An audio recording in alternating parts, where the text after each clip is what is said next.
Two your own YouTube channel Ekagrata classes. তোমরা যারা second সেমিস্টারের স্টুডেন্ট আছো আন্ডার ক্যালকাটা ইউনিভার্সিটি, তোমাদের দুটি সিভ্যাক সাবজেক্ট আছে, তার মধ্যে একটি হচ্ছে পরিবেশবিদ্যা, যেটা তোমাদের সকলের জন্য অর্থাৎ বিএ বিএসসি বিকম সকলের জন্য সেম। তো সেই সাবজেক্টেরই এসএ কিউ তোমরা বারবার ইউটিউবেও কমেন্ট করছিলে বা আমাদের গ্রুপে মেসেজ করছিলে যে দাদা এসএ কিউ দিন, মানে এক্সামের জন্য যেগুলো ইম্পর্টেন্ট সেই ধরনের এসএ কিউ তোমরা চাইছিলে। তো দেখো, আজকে সেই এসএ কিউ দেওয়ার জন্যই ভিডিওটি করা। তো শুরু থেকে শেষ পর্যন্ত দেখো যে এসএ কিউগুলো দেওয়া হচ্ছে এগুলো তোমরা কোথায় পাবে, কিভাবে পাবে, ঠিক আছে, সেটাও আমি বলে দিচ্ছি ভিডিও শেষে। দেখো,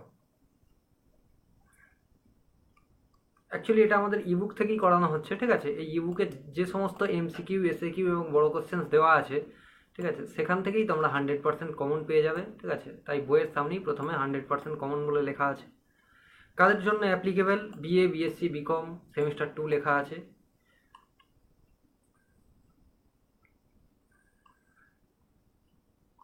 এবার দেখো কোশ্চেন্স প্যাটার্নটা তোমাদের কেমন হবে। তোমাদের সেমিস্টার 1-এ তোমরা এক্সাম দিয়েছো এনভিএস এর, তোমরা জানো যে প্যাটার্নটা কেমন হবে। প্রথমে 10টি তোমাদের এমসিকিউ এর উত্তর দিতে হবে, ঠিক আছে, সেখান থেকে 10 নাম্বার, এবং তোমাদের 10টি এসএকিউ প্রশ্ন থাকবে 2 নাম্বারের, মানে সরি 12টা দেওয়া থাকবে কিন্তু তোমাদের 10টা করতে হবে। তাহলে এখান থেকে তোমাদের কভার হবে 20 নাম্বার, অর্থাৎ 10 আর 20 এখান থেকে 30। বাকি তোমাদের 6টির মধ্যে থেকে টোটাল 4টে প্রশ্নের উত্তর লিখতে হবে 5 নাম্বারের। তাহলে এখান থেকেও কভার হচ্ছে 20, আর টোটাল তোমাদের এক্সাম কত? 50-এ। তো এবারে দেখো তোমাদের যে এসএকিউ পোর্শনটা আছে আমি সেখানে নিয়ে চলে যাচ্ছি। তোমরা যারা হোয়াটসঅ্যাপ গ্রুপে এখনো জয়েন নেই, এই পিডিএফটা পেতে গেলে নিচে দেওয়া ডেসক্রিপশনে লিঙ্ক আছে হোয়াটসঅ্যাপ গ্রুপে, সেখানে জয়েন হয়ে যেও, ঠিক আছে। এছাড়াও আমাদের চ্যানেলটিকে সাবস্ক্রাইব করে রেখো, কেননা যে আমাদের প্রিমিয়াম গ্রুপটা আছে, যেখানে অর্থাৎ শুধু সাবস্ক্রাইবাররা আছে, সেখানেই পিডিএফটা সেন্ড করা হবে। যেটা আমাদের এমনি গ্রুপ আছে, অর্থাৎ যে গ্রুপটা অলরেডি ফুল হয়ে গিয়েছে, সেখানে পিডিএফটা দেওয়া হবে না। যারা শুধুমাত্র সাবস্ক্রাইবার তাদের জন্যই পিডিএফটা দেওয়া হবে। বাকি তোমাদের স্ক্রিনশট নিয়ে পড়ার ইচ্ছা থাকলে স্ক্রিনশট নিতে পারো, কোনো চাপ নেই। দেখো এসএকিউগুলো আমি দেখিয়ে দিচ্ছি। দেখো, এবছরে তোমরা এসএকিউ এমসিকিউ এবং বড় কোশ্চেন্স কোনগুলো আগে করবে, সেটা হচ্ছে প্রিভিয়াস ইয়ারে, অর্থাৎ তোমাদের যারা সিনিয়র আছে তারা যে এক্সাম দিয়েছিল, তোমরা জানো যে এই এক্সামটা 3টে পার্টে হয়ে থাকে, ঠিক আছে, অর্থাৎ মর্নিং, ডে আর ইভিনিং, এই 3টে শিফটে হয়ে থাকে। 3টের কোয়েশ্চেন সম্পূর্ণ আলাদা আলাদা হয়। তো তোমাদের কমন পেতে গেলে সব থেকে আগে সেই প্রিভিয়াস ইয়ারের কোয়েশ্চেন্সগুলো করতে হবে। তো দেখো আমি সেই অনুযায়ী প্রথমে প্রিভিয়াস ইয়ারেরগুলোই আমি বলে দিচ্ছি। সব থেকে প্রথমে তোমরা করবে কি, পরিবেশ নীতিশাস্ত্র কি, ঠিক আছে, এটা যেমন 2024-এ এসেছিলো, অর্থাৎ গত বছরে। উত্তরগুলো আমি ডিসকাস করছি না, তোমরা পড়ে নিও। পরবর্তী তোমরা পড়বে সাইলেন্ট ভ্যালি আন্দোলনের তাৎপর্য কী ছিল, অত্যন্ত গুরুত্বপূর্ণ তোমাদের প্রশ্ন। এই প্রশ্নটা যে ইউনেস্কোর পুরো কথা কি, এটা তোমাদের এমসিকিউ এ আসতে পারে, তাই অবশ্যই করে এমসিকিউ পয়েন্টের জন্য দেখে নেবে, ঠিক আছে। বারবার করে এটা পড়ে নেবে যে পুরো কথা কি, united nation educational scientific and cultural organisation, এটা ভালো করে দেখে নেবে, কেননা তাড়াহুড়ো করবে না। এই ধরনের রিলেটেড অনেকগুলো 3টে অপশান দেওয়া থাকবে, সঠিক অপশানটা বেছে নিও। পরবর্তী দেখো, ভারতের দুটি জীববৈচিত্র্য হটস্পটের নাম, এটা তোমরা ক্লাস 10-এও পড়েছো এবং ছোটোবেলা থেকে এগুলো জেনে আসছো, যেমন পশ্চিমা ঘাট আর একটা হচ্ছে হিমালয় অঞ্চল। পরবর্তী দেখো, 2013 সালে কেদারনাথ বন্যার প্রধান কারণ কি ছিল, এটাও এবছরের জন্য গুরুত্বপূর্ণ, যে অতি ভারী বৃষ্টিপাত হয়েছিল যার কারণে ভূমিধসের সৃষ্টি হয়েছিল, ঠিক আছে। ওজোন স্তরের ক্ষয় বলতে কি বোঝো, ঠিক আছে, এটাও অত্যন্ত গুরুত্বপূর্ণ। বা তোমাদের এটা আসতে পারলো যে ওজোন স্তর ক্ষয়কারী একটি তোমাদের গ্যাসের নাম লেখো, তখন তোমাদের লিখতে হবে সিএফসি বা ক্লোরোফ্লোরোকার্বন। নেক্সট তোমাদের ইকোফেমিনিজম বলতে কি বোঝো, অত্যন্ত গুরুত্বপূর্ণ। পরবর্তী ইটাই রোগ বলতে কি বোঝো, অ্যাকচুয়ালি এটার জাপানে প্রথম এটা শুরু হয়েছিল, আর জাপানি ভাষায় ইটাই মানে হচ্ছে ব্যথা ব্যথা, ঠিক আছে। এটা 1912 সালে জাপানের তোয়ামা প্রদেশে ছড়িয়ে পড়েছিল। এটাই কি হতো, এটাই স্পেশালি এখানে দেখো বলা আছে যে হাড়ে তীব্র ব্যথা, হাড় দুর্বল করে দিয়ে সেখানে তীব্র ব্যথা বা যন্ত্রণা হতো, ঠিক আছে। তাই সে কারণে সেখানের লোকজনেরা এটার নাম দিয়েছিল ব্যথা ব্যথা। ব্যথা ব্যথা তারা তো আর বাংলায় বলেনি, ওটা তাদের ভাষায় ইটাই ইটাই, তো সেই থেকেই নাম হয়েছিল এটাই ইটাই। পরবর্তী দেখো, আনুষ্ঠানিক শিক্ষার দুটি উদাহরণ, এটা তোমরা জানো যে কুইজ প্রতিযোগিতা আর একটা হচ্ছে প্রদর্শনী। প্রদর্শনী বিভিন্ন জায়গায় কি হয়, বিজ্ঞান মেলা হয়, ঠিক আছে, সেখানে কি হয় অনেকে প্রজেক্ট করে নিয়ে গিয়ে সেটা দেখায় কিভাবে সেটা হচ্ছে, মানে এদের ডিসকাস করে। পরবর্তী দেখো, এগুলো জাস্ট দেখে নেবে, যেমন বন্যা নিয়ন্ত্রণের দুটি উপায়, বন্যার দুটি কারণ, ধসের দুটি কারণ, ধস নিয়ন্ত্রণের উপায়, বায়ু দূষণের দুটো কারণ, ঠিক আছে, বায়ু দূষণ নিয়ন্ত্রণের উপায়, এই সমস্ত। তারপর জলদূষণের কারণ, জলদূষণ নিয়ন্ত্রণের উপায়, এই কারণগুলো দেখে নিতে হবে। একবার জাস্ট রিড করলেই এগুলো হয়ে যায়, এগুলো মনে রাখার কোনো প্রয়োজন নয় বা মুখস্থ করারও জিনিস নয়। পরবর্তী দেখো, ভূমিকম্পের দুটি কারণ, এটাও দেখে নেবে। কি আছে দেখো, ভূমিকম্পের দুটি কারণ হলো টেকটনিক প্লেটের চলাফেরা এবং ভূমিধস। এই তো, এটা আর পড়তে লাগে নাকি? এই কাকে বলে এগুলো তোমাদের জন্য ইম্পর্টেন্ট নয়, এগুলো একদম বাচ্চাদের মতো কোশ্চেন, ঠিক আছে। এইটা দেখে নেবে যে রিক্টার স্কেল কি, এটি কে আবিষ্কার করেন, এটা তোমাদের এসএকিউ এর জন্য অত্যন্ত গুরুত্বপূর্ণ এবছরের জন্য, অবশ্যই এটা দেখে নেবে। বিপর্যয় ব্যবস্থাপনা চক্র কি, এই প্রশ্নটাও তোমরা দেখে নেবে। বিপর্যয় ব্যবস্থাপনার দুটি উদ্দেশ্য লেখো। এরপরে সব থেকে গুরুত্বপূর্ণ যে দুটো প্রশ্ন সেটা হচ্ছে এখানে আছে, এটা আমি রেড করে দিচ্ছি। দেখো, পুনর্বাসন বা পুনঃস্থাপন কি, অর্থাৎ পুনর্বাসন ও পুনঃস্থাপন কি। আর একটা হচ্ছে পুনর্বাসন ও পুনঃস্থাপনের ক্ষেত্রে যে কোনো একটি সমস্যা উল্লেখ করো। দেখো সমস্যাটা কি হতে পারে, পুনর্বাসন ও পুনঃস্থাপনের ক্ষেত্রে একটি সমস্যা হলো কোনো উন্নয়নমূলক প্রকল্প রূপায়ণে ক্ষতিগ্রস্ত মানুষের সংখ্যা ও ক্ষতির মাত্রা সঠিকভাবে মূল্যায়ন করা সম্ভব হয় না, ঠিক আছে।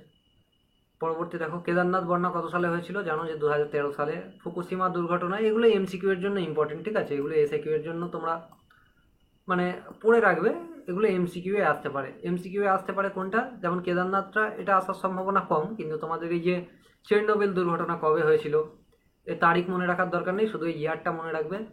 ফুকুশিমা দুর্ঘটনা কত সালে হয়েছিল এবং কোথায় হয়েছিল, 2011 সালে জাপানে হয়েছিল। ভোপাল গ্যাস বিপর্যয়, এটাও তোমরা দেখে রাখবে।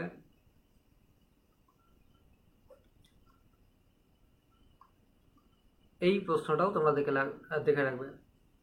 এখানে ভূপাল হয়ে গেছে, এটা অ্যাকচুয়ালি ভোপাল হবে, ঠিক আছে। তো ভোপাল দুর্ঘটনার জন্য গ্যাসটির নাম হচ্ছে মিথাইল আইসোসায়ানাইড বা এমআইসি। এটা নিয়ে একটা সিনেমাও কিছুদিন আগে রিলিজ হয়েছিল, সেটা তোমরা চাইলে দেখতে পারো, ডিটেলসে বুঝতে পারবে। আই থিঙ্ক সম্ভবত নাম হচ্ছে তোমার দ্য রেলওয়ে ম্যান। পরীক্ষার পরে দেখে নিও সিনেমাটা। দেখো পরবর্তী, মনুষ্য সৃষ্ট বিপর্যয় কি, এটা ডেফিনেশন, এটা মনে রাখবে। পরবর্তী কি, দুর্যোগ ও বিপর্যয়ের মধ্যে একটি পার্থক্য, দুর্যোগ হলো অল্পস্থায়ী কিন্তু বিপর্যয় হলো দীর্ঘস্থায়ী। জাস্ট এতটুকু মনে রাখলেই তোমরা 2 মার্কস পেয়ে যাচ্ছ। এনজিও এর বৈশিষ্ট্য ব্যাখ্যা করো, এটা গত বছরে এসেছিল, অত্যন্ত গুরুত্বপূর্ণ। দেখো, অলাভজনক সংস্থা মানে নন প্রফিট অর্গানাইজেশন যেটাকে বলা হয়, ঠিক আছে, অর্থাৎ এর কোনো বাণিজ্যিক উদ্দেশ্য নয়, সমাজসেবামূলক, এর মূল লক্ষ্য হচ্ছে সমাজসেবা করা। যত ফ্রডগুলো ওয়ের আন্ডারেই হয়, যদিও ছাড়াও ওদিকে আর যাচ্ছি না। পরবর্তী দেখো, গণমাধ্যম কিভাবে পরিবেশ সচেতনতার বার্তা প্রচার করে, এটা গত বছরে এসেছিল, এবছরেও আসার সম্ভাবনা বেশি, ঠিক আছে। গণমাধ্যম অর্থাৎ গণমাধ্যম সংবাদক, তথ্যচিত্র, বিজ্ঞাপন, সোশ্যাল মিডিয়া ও আলোচনার মাধ্যমে পরিবেশ সচেতনতা বৃদ্ধি করে। এটি পরিবেশ সংক্রান্ত সমস্যা সমাধান ও দায়িত্ব সম্পর্কে মানুষকে অবহিত করতে গুরুত্বপূর্ণ ভূমিকা পালন করে। অর্থাৎ এই মানে কি বলে, এই যুগে এসে যে কোনো জিনিসের উপরে সোশ্যাল মিডিয়া একটা বড় প্রভাব ফেলে, ঠিক আছে। সেটা নেগেটিভও প্রভাব ফেলতে পারে, আবার পজিটিভও প্রভাব ফেলতে পারবে, সেটা ইউজের উপর ডিপেন্ড করছে। পরবর্তী দেখো, কোভিড-19 প্রতিরোধে ব্যবহৃত দুটি ভ্যাকসিন, একটা হচ্ছে কোভ্যাক্সিন আর একটা হচ্ছে কোভিশিল্ড, এটা তো তোমরা জানো। জাস্ট ভ্যাকসিনের নাম লিখে দেবে, ঠিক আছে, এগুলো লেখার দরকার নেই। যখন শুধু বলে দেবে দুটি ভ্যাকসিনের নাম লেখো, তখন এই জাস্ট দুটো নাম লিখে দেবে, কোভিশিল্ড আর কোভ্যাক্সিন। পরবর্তী দেখো, বিষ্ণুই আন্দোলনের মূল লক্ষ্য কী ছিল, অত্যন্ত গুরুত্বপূর্ণ। চিপকো আন্দোলন, এটা দেখে রাখবে যে চিপকো আন্দোলনের যে কোনো দুজন নেতৃত্বের নাম লেখো বা নেতার নাম লেখো যার নেতৃত্ব দিয়েছিল। পরবর্তী দেখো, নর্মদা বাঁচাও আন্দোলনে প্রাণপুরুষ কে ছিলেন? সাইলেন্ট ভ্যালি আন্দোলন কেন ঘটেছিল, অত্যন্ত গুরুত্বপূর্ণ। নর্মদা বাঁচাও আন্দোলনের কারণ কি ছিল? ভারতের প্রথম জনগণনা কবে হয়েছিল, ঠিক আছে, সেটা ছিল 1981 সালে এবং শেষ কবে হয়েছিল? 2011 পর থেকে এখনো পর্যন্ত আর হয়নি, ঠিক আছে।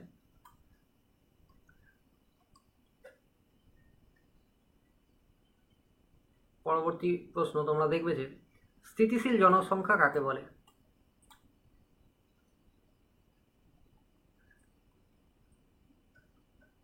জনসংখ্যা নিয়ন্ত্রণের দুটি উপায়। ঘূর্ণিঝড় কি, একটি উদাহরণ দাও। ঘূর্ণিঝড় হলো শক্তিশালী বাতাস ও নিম্নচাপ বিশিষ্ট ঘূর্ণায়মান ঝড় যা সমুদ্র থেকে উৎপন্ন হয়। উদাহরণ যেমন আমফান, আইলা, ঠিক আছে, আরও কত কী হয়েছে। পরবর্তী দেখো, পরিবেশ সুরক্ষার জন্য কাজ করে এমন দুটি সরকারি সংস্থার নাম। পরিবেশ, বন, জলবায়ু পরিবর্তন মন্ত্রক, ঠিক আছে, আর একটা হচ্ছে কেন্দ্রীয় দূষণ পর্ষদ। অবশ্যই দেখে রাখবে এই প্রশ্নটা। অর্থাৎ যে প্রশ্নগুলো গত বছরে এসেছিল সেইগুলো তোমাদের জন্যও অত্যন্ত ইম্পর্টেন্ট, ঠিক আছে, কেননা 3টে শিফটে কোয়েশ্চেন্স হয়, 3টে শিফটের আলাদা আলাদা প্রশ্ন হয়, তাই অবশ্যই করে তোমরা এই পুরানো ইয়ারের যে কোয়েশ্চেন্সগুলো আছে অবশ্যই করে তোমরা করে নিও।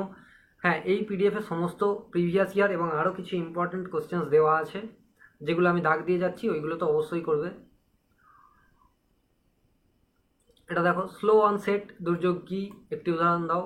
দেখো, স্লো অনসেট দুর্যোগ ধীরে ধীরে গড়ে ওঠে এবং দীর্ঘমেয়াদী ক্ষতি করে, যেমন কি মরুকরণ। অনিয়ন্ত্রিত কৃষি ও জলবায়ু পরিবর্তনের ফলে উর্বর জমি ধীরে ধীরে অনুর্বর হয়ে পড়ে।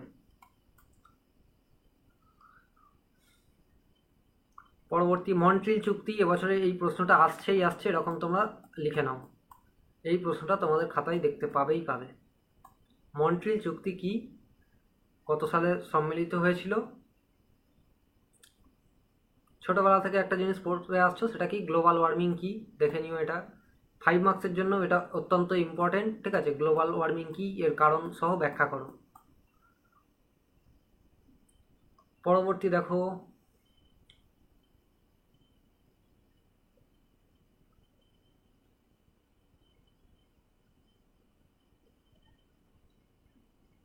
এটা এমসিকিউ এর জন্য তোমরা পড়ে নেবে। অরণ্য বা বন সংরক্ষণ আইন কত সালে প্রণয়ন করা হয়? 1980 সালে। নেক্সট কি আছে, জীববৈচিত্র্য আইন কবে প্রণয়ন করা হয়? 2002 সালে। বায়ু নিয়ন্ত্রণ নিবারণ আইন কত সালে? 1981 সালে। এই সালগুলো তোমাদের অবশ্যই করে মনে রাখতে হবে, এগুলো এমসিকিউ এর জন্য অত্যন্ত গুরুত্বপূর্ণ। পরিবেশ আইনের দুটি প্রয়োজনীয়তা লেখো। পরিবেশ আইনের দুটি প্রয়োজনীয়তা হলো মানুষকে সুস্থভাবে বেঁচে থাকার অধিকার প্রদান এবং বাস্তুতন্ত্রের ভারসাম্য রক্ষা করা। এই প্রশ্নটাও দেখে নেবে তোমরা।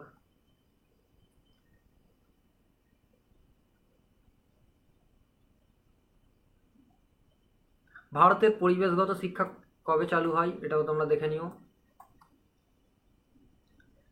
পরিবেশ শিক্ষার দুটি উপাদান উল্লেখ করো, অত্যন্ত গুরুত্বপূর্ণ। একটা হচ্ছে কি, সচেতনতা, আর একটা হচ্ছে জ্ঞান। পরিবেশ ও পরিবেশগত সমস্যার প্রতি সংবেদনশীলতা সৃষ্টি করা। আর জ্ঞান কি? জ্ঞান হচ্ছে পরিবেশ এবং বিভিন্ন চ্যালেঞ্জ সম্পর্কে সঠিক বোঝাপড়া প্রদান করা। তো এই ছিল তোমাদের টোটাল এমসিকিউ। আর এই দুটো প্রশ্ন দেখে নেবে যে পরিবেশ শিক্ষা কাকে বলে, পরিবেশ শিক্ষার গুরুত্ব লেখো। এই গুরুত্বটা বেশি ইম্পর্টেন্ট, কাকে বলেটা ইম্পর্টেন্ট নয়। তো এই ছিল তোমাদের ইম্পর্টেন্ট এসএকিউ। আশা করছি ভিডিওটি তোমাদের ভালো লেগেছে এবং সমস্ত প্রশ্ন বুঝতে পেরেছো। যদি কোনো কিছু সমস্যা থাকে তাহলে অবশ্যই সেটা কমেন্ট সেকশানে জানাবে, অথবা আমাদের এখানে নাম্বার দেওয়া আছে, যে কোনো একটি নাম্বারে তোমরা হোয়াটসঅ্যাপ করে নিও। অ্যান্ড এই পিডিএফটি পেতে গেলে তোমাদের একটা কাজ করতে হবে, সেটা হচ্ছে চ্যানেলটিকে সাবস্ক্রাইব করতে হবে। সাবস্ক্রাইব করে আমাদের হোয়াটসঅ্যাপ গ্রুপে জয়েন হয়ে যেতে হবে, ঠিক আছে, তাহলে সেখানে এই পিডিএফটা প্রোভাইড করে দেওয়া হবে। এবং এরপরে তোমরা এমসিকিউ এর সাজেশনস চাইছো নাকি তোমরা বড় কোশ্চেন্স চাইছো, সেটা আমাকে কমেন্ট বক্সে জানাও, তাহলে আমি সেটা খুব তাড়াতাড়ি তোমাদের প্রোভাইড করে দেবো। সো থ্যাংক ইউ আজকের জন্য। আশা করি সমস্ত কিছু বুঝতে পেরেছো। যদি কোনো সমস্যা থাকে অবশ্যই এই কন্ট্যাক্ট নাম্বারে যোগাযোগ করবে। Thank you.